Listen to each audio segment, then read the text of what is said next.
आने दो, आज अच्छे से उसकी खबर लूंगी। मैं मन ही मन उसे कोसे जा रही थी। मेरे अंदर का लावा बाहर आने को बेताब था। मुझे यकीन था कि पिछले 3 दिनों की तरह वह आज भी मेरी दवाइयाँ लाना भूल जाएगी। मेरा पारा आज 7वें आसमान पर था। मैंने तय कर लिया था कि अगर आज मधु मेरी दवाइयाँ लाना भूली तो उसे अच्छे से खरी खोटी सुनाऊंगी। बोल दूंगी कि तुम्हारे पास समय नहीं है तो मेरे बेटे माधव से कह दो, मगर नहीं, सारी जिम्मेदारियां तो खुद अपने कंधे पर रखकर घूमने की आदत है। बड़ी आदर्श बहू बनी फिरती हो। आने दो, आज अच्छे से मधु की खबर लूंगी। तभी दरवाजे की घंटी बजी। मैंने दरवाजा खोला तो दुपट्टे से माथा पोंछती हुई मधु अंदर आई। आते ही उसने अपना बैग टेबल पर रखा और सीधे जग से पानी पीते हुए दुपट्टे से अपना मुंह साफ करती अपने स्कूल के कागजों को चेक करने लगी। यह देखकर मेरा गुस्सा और भी बढ़ गया।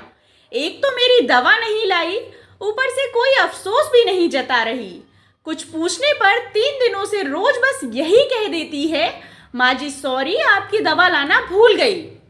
मैं अपने मुंह से उसके लिए बड़े बड़े ताने रूपी वाक्य निकालने ही वाली थी कि मधु का फोन बज उठा। मधु ने स्कूल के कागज चेक करते हुए फोन को लाउड स्पीकर पर कर दिया। हेलो मधु, यह सब क्या है? अभी मेरे पास तुम्हारी क्लास के एक बच्चे के पेरेंट्स बैठे हैं।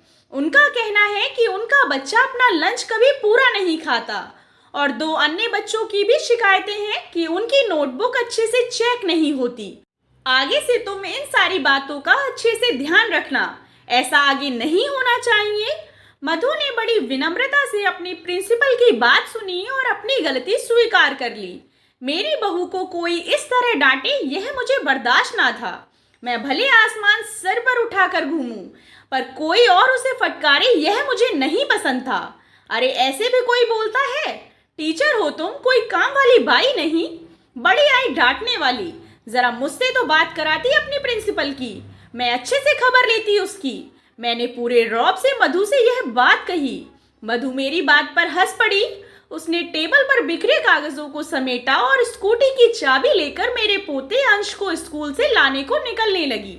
तभी 2 मिनट को वह पीछे मुड़ी और बोली, माँ जी आपकी दवाइयाँ बैग की आगे वाली जेब में है, निकाल लीजिएगा।